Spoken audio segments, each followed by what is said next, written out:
is a dominant factor of informal economy work in Zimbabwe. Criminalization, because on a daily basis, we witness informal economy workers, traders and vendors being arrested. We have colleagues today who were arrested yesterday and who are set to appear in court. The options that they have is to pay a $20 fine or remain in remand prison.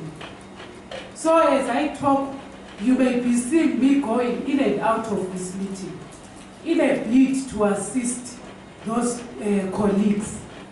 These are not even Zciea members. Some of them are Zciea members. Some of them are vendors working in the central business district of HARARE.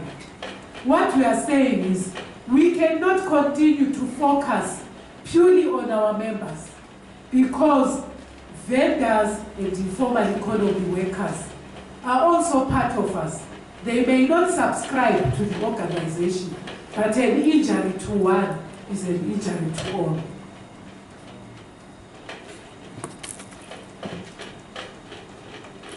There is also a marked absence or denial of basic utilities, such as water and sanitation, working space, customer accessible markets. When we talk of customer accessible markets, we are talking of market spaces or workspaces which can attract clients, which can attract customers. We are not talking about dusty workplaces, whereas as an informal trader, I am given a space by council. On the dust, there is no paving. I come and put my tarpaulin or put a piece of cloth, then put my goods. That is not attractive to the clientele. We should see a provision of client attractive spaces. This is not only for the benefit of the informal economy workers. When we realize profits, or when our trade is profitable, we can easily pay this small percentage, and I would like to emphasize, it's a small percentage of tax that informal economy workers may afford, maybe 20 years from today. Because before we even speak about tax or taxation, there are certain conditions which the government and local authorities should also meet. Provision of safe working spaces, provision of decent working spaces, and also provision of basic rights to the informal economy workers. I've spoken about healthcare. Right now we are facing hospitals which are just consultation places. You go there, you are consulted, you are asked what you are feeling. You cannot, at some hospitals, even access X-ray or a scan. You have to pay a private operator to get that. We are saying, as informal economy traders, we are also human. We are rightful citizens of Zimbabwe.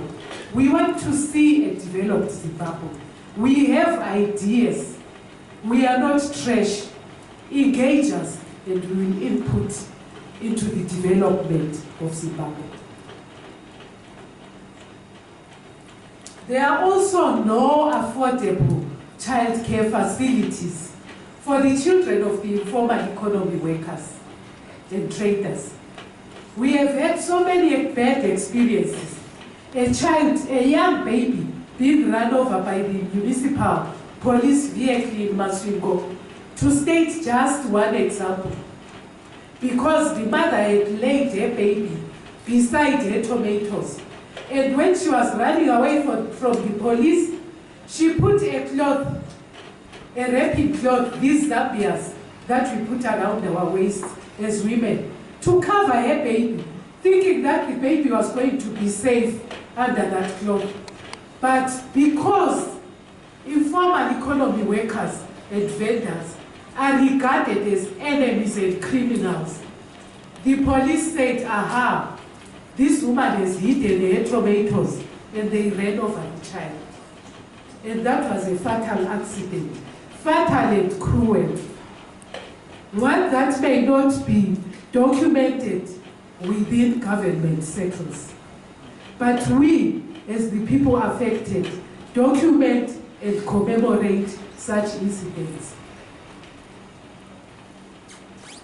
There is also a problem of inhibitive procedures to obtain licenses. We have a very good example of the fisheries in Bika, where some of our members work. The prices to be paid for one to get a license are prohibitive to the poor population of Bika. And we have seen, what should we call them, expatriates, people who come from other areas, people who have money, people who are funded. I will not say who funds the people because I don't have a very good idea. But those people have got the money to access licenses.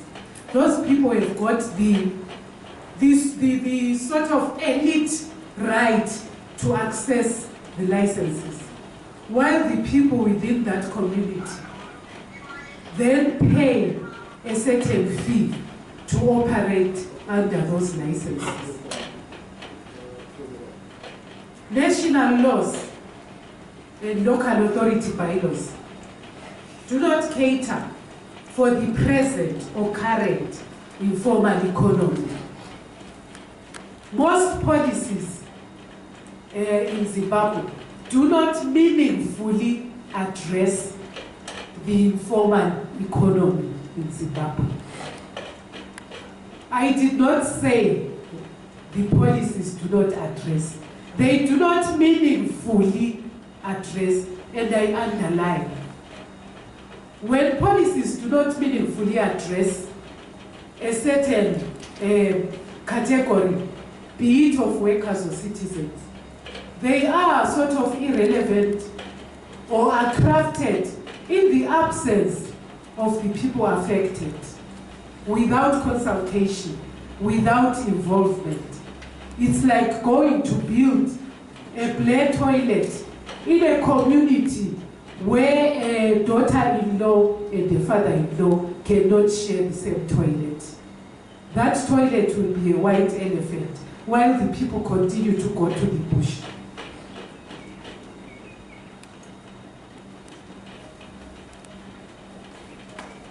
Due to the lack of recognition through policies and also recognition by government, most people, including government officials, whom we hold in high esteem and respect, consider the informal economy, or they perceive workers in the informal economy as a public nuisance and as an uneducated class. This is certainly not the case, and it is embarrassing when a lawmaker, a policy maker, a member of the executive in government comes to the conclusion and publicly pronounces the conclusion without checking the facts on the ground that people in the informal economy are uneducated. We are very educated. We may be more educated than the people who hold government posts today. They only had an opportunity. We did not have opportunities. We are very educated, but we have been denied the opportunity to show what we can do. We have been denied the opportunity to work within the professions that we chose as little children when we wrote compositions in primary school when I grew up. I recall I never wrote a composition to say, when I grow up, I want to be the president of all the vendors, traders, and all the kiakias. I did not say I want to cross the border, buy cheap goods from Messina, bring them to Zimbabwe, and attempt to make a living. I did not write that I was going to keep goats, spend the day running after goats. Goats are the naughtiest creatures within the domestic livestock family. So today, we see so many educated people denied the opportunity to employment, being insulted and held in contempt. This is not the way to do it. The way to do things towards sustainable development is to engage, respect, and uphold the dignity of citizens of Zimbabwe and the world at large. In view of these inexhaustive critical issues of importance to the informal economy, I would like to urge us all to discuss policies affecting us. Not only discuss them, involve ourselves in the policy formulation process. We should worm our way into the policy formulation process. It is our right to contribute to policy formulation processes so that the policies which come out will speak to the people. They will be relevant to our way of life and our current situation. And they will also help in building sustainable development for Zimbabwe. The reason why we are vendors and why we persevere, being chased up and down the street, is because we love Zimbabwe. If it were not so, we would have long migrated to the diaspora. Our stay in Zimbabwe should not be mistaken for foolishness, nor should it be mistaken for a drought of ideas. We have very good ideas to build Zimbabwe. Ideas that will not insult anyone. Ideas that will not belittle anyone. And ideas that will bring dignity to all citizens of Zimbabwe, including the leaders who govern us. They will enjoy that dignity when Zimbabwe is restored to being the breadbasket of the African continent.